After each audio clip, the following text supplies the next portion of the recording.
Good afternoon, I'm Sally Spicer with Hunter News. The state opposition has committed to ensuring the new Maitland Hospital plan for Metford will be publicly operated if it wins the March state election.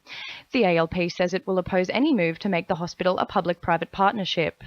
Labor leader John Robertson says the government has form when it comes to building privately operated hospitals. Just yesterday, the Premier Mike Baird announced a privately operated for-profit hospital for the Northern Beaches, and the Health Minister refuses to detail the funding model that will be operated here for the Lower Hunter.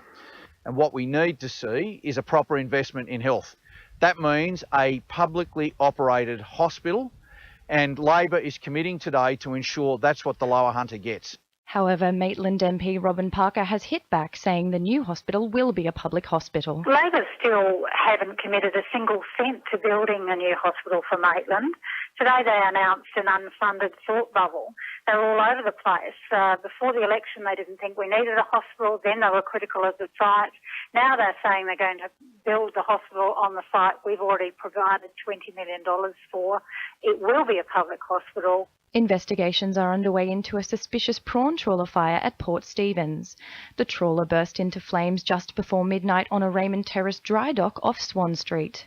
Police are appealing for anyone with information to call Crime Stoppers on 1800 333 000. The price of petrol will rise for Hunter residents, with the federal government planning a petrol tax increase from the 10th of November. The federal opposition has slammed the government for choosing to increase the taxes without going through Parliament first. Federal member for Shortland Jill Hall says the move will hit Hunter families hard. Everyone knows in our region that driving is imperative. There's really no other option in many areas, and if petrol prices goes up, well then that's really going to put a pinch on people's cost of living. It'll mean that they'll have to pay more in every aspect of their daily lives. The National Broadband Network today named Cessnock as one of several local councils to receive consultation on the rollout. Today marks the beginning of the NBN's consultation process with a number of New South Wales communities regarding the network.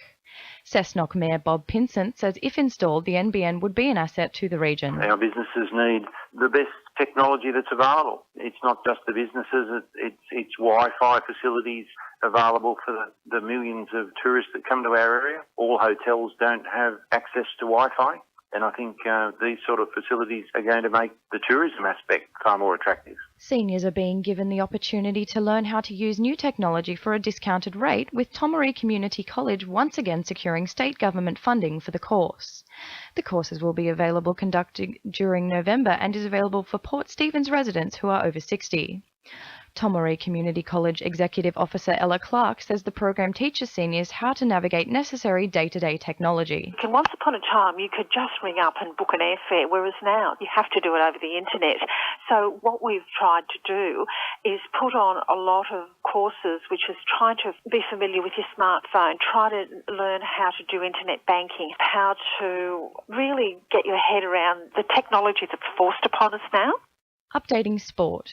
It's been confirmed Newcastle and Hunter Rugby Union President and General Manager Phil Payne has made the decision not to seek re-election for the next season.